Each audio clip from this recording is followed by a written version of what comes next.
Tuh, Sel, ini kenapa absennya pada bolong-bolong gini sih semua karyawan? Aduh, gimana ini? Memang begitu Pak, sudah sering diingetin, tapi kayaknya udah jadi kebiasaan buruk mereka Pak. Bapak ada solusi nggak Pak? Solusi ya gimana ya? Wah, kalau misalkan kita nerapin budaya Kaizen gimana? Kaizen, bisa jadi solusi sih Pak. Tapi gimana ya Pak penerapannya? Gimana ya? Ketidakdisiplinan karyawan telah menjadi salah satu tantangan utama yang dihadapi banyak perusahaan di Indonesia. Disiplin kerja yang seharusnya menjadi fondasi kuat bagi produktivitas dan kualitas operasional kerap terganggu oleh berbagai perilaku yang tidak sesuai dengan standar perusahaan. Mulai dari keterlambatan datang ke kantor, kurangnya komitmen terhadap tanggung jawab, hingga sikap yang jauh dari profesional. Semua ini menggambarkan pentingnya disiplin dalam dunia kerja. Dalam sosiologi, terdapat teori kontrol sosial yang berperan menjaga ketertiban dan kepatuhan terhadap norma dan aturan di masyarakat. Kedisiplinan termasuk dalam kontrol sosial formal, di mana aturan atau regulasi diterapkan untuk memastikan perilaku sesuai dengan standar yang diharapkan.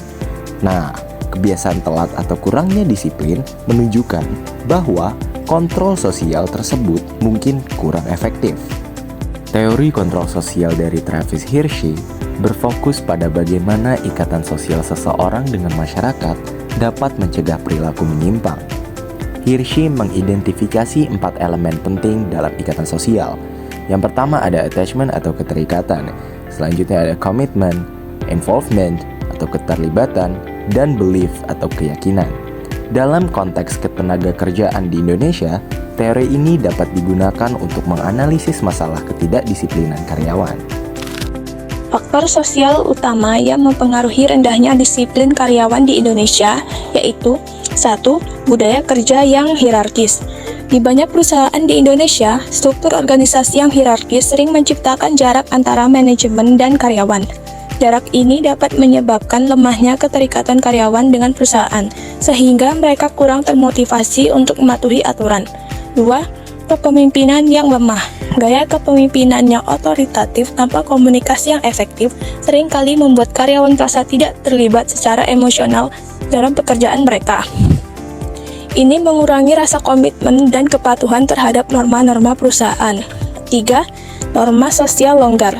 Dalam beberapa industri, norma disiplin yang diterapkan tidak ketat, sehingga perilaku ketidakdisiplinan seperti keterlambatan seringkali dianggap hal yang biasa dan tidak dikenai sanksi yang jelas. B. Mekanisme kontrol sosial dalam budaya kerja di Indonesia. Dalam budaya kerja di Indonesia, kontrol sosial dilakukan melalui beberapa mekanisme seperti 1. Norma dan aturan formal. Perusahaan menerapkan peraturan mengenai jam kerja, ketepatan waktu, dan kode etik. Namun, seringkali penerapannya tidak konsisten, yang menyebabkan lemahnya kontrol sosial. Kedua, pengawasan dari atasan. Di beberapa sektor, kontrol sosial dijalankan melalui pengawasan langsung dari manajemen. Namun, ini juga terbatas pada tingkat operasional dan seringkali tidak mencakup semua lini pekerjaan. Ketiga, budaya gotong royong. Dalam lingkungan kerja yang menekankan kebersamaan dan kerja tim, tekanan dari rekan kerja bisa menjadi mekanisme kontrol sosial yang efektif. Namun, ini lebih terlihat di perusahaan-perusahaan kecil atau UMKM. C. Kesenjangan antara norma sosial dan perilaku aktual. Kesenjangan antara norma sosial dan perilaku aktual di tempat kerja Indonesia terjadi ketika aturan yang tidak diinternalisasi oleh karyawan. Sebagai contoh, aturan ketepatan waktu seringkali hanya dianggap formalitas dan tidak diikuti dengan tindakan tegas oleh manajemen. Hal ini menciptakan budaya permisif, di mana karyawan merasa tidak ada konsekuensi nyata dari perilaku tidak disiplin mereka.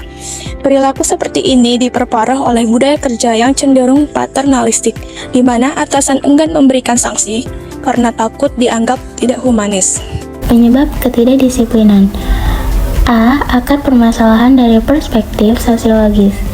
Dari perspektif sosiologis, ketidakdisiplinan karyawan di Indonesia dapat ditelusuri ke beberapa akar masalah, antara lain, yang pertama, budaya kerja yang longgar. Di beberapa sektor industri, terutama sektor informal, ketidakdisiplinan tidak dianggap sebagai masalah serius. Kurangnya penerapan disiplin yang konsisten membuat karyawan merasa tidak perlu mematuhi aturan. Yang kedua, struktur hierarkis yang kaku. Struktur organisasi yang sangat hierarkis dan jarak yang lebar antara manajemen dan karyawan membuat karyawan merasa tidak memiliki kepentingan atau hubungan emosional dengan perusahaan, yang menyebabkan rendahnya tingkat komitmen. Yang ketiga, kurangnya penghargaan dan pengakuan. Karyawan yang merasa bahwa usaha dan kontribusi tidak dihargai oleh perusahaan akan cenderung menunjukkan perilaku tidak disiplin, karena mereka tidak merasa memiliki motivasi untuk mengikuti aturan perusahaan. D. Peran struktur sosial budaya membentuk perilaku kerja. Struktur sosial, paternalistik, dan budaya kolektif di Indonesia juga mempengaruhi perilaku kerja karyawan. Dalam banyak kasus, karyawan cenderung mengikuti apa yang dilakukan oleh rekan kerja mereka. Jika mayoritas karyawan di satu perusahaan tidak disiplin, individu lainnya akan cenderung meniru perilaku yang sama. Selain itu, kurangnya budaya kompetitif yang sehat di banyak perusahaan juga menghambat tumbuhnya perilaku disiplin. Jadi, bisa dilihat teman-teman di sini tabel jumlah keterlambatan karyawan periode Januari sampai Desember 2022.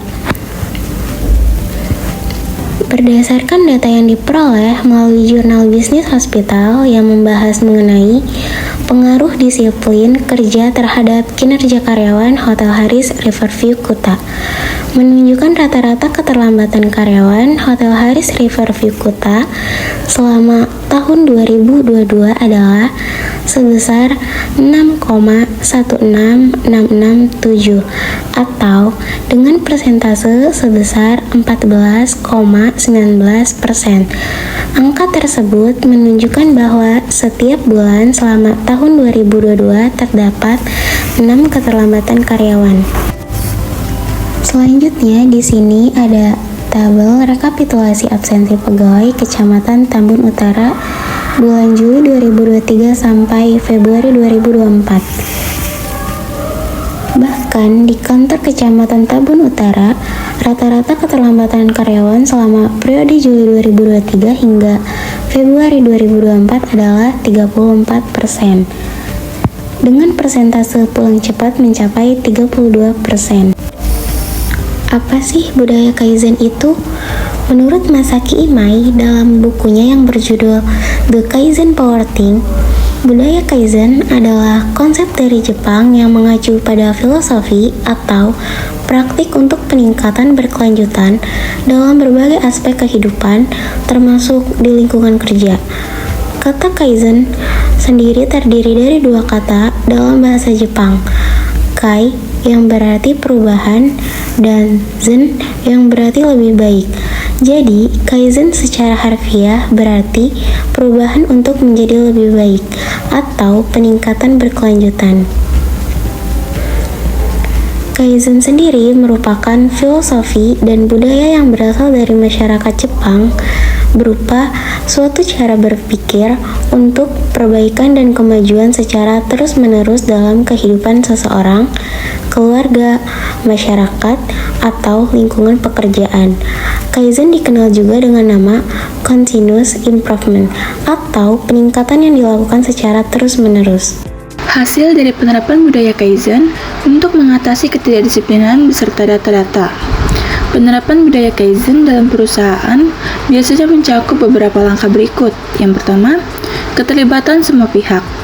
Semua pekerja, dari manajemen puncak hingga staf lini, dilibatkan dalam menemukan masalah dan memberikan solusi.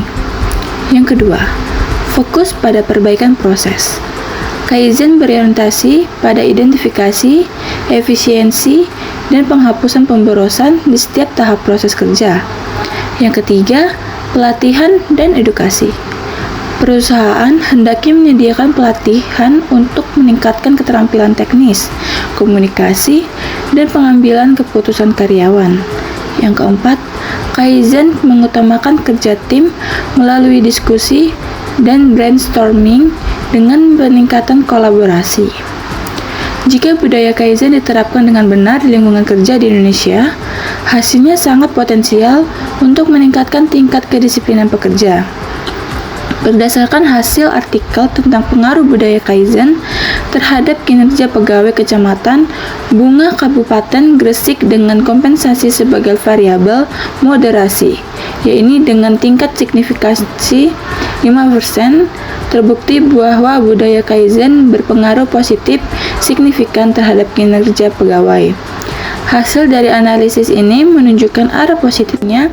Semakin tinggi budaya Kaizen, maka semakin tinggi pula kerja pegawai kantor kecamatan Bunga, sehingga tingkat kedisiplinan pegawai jauh berkurang.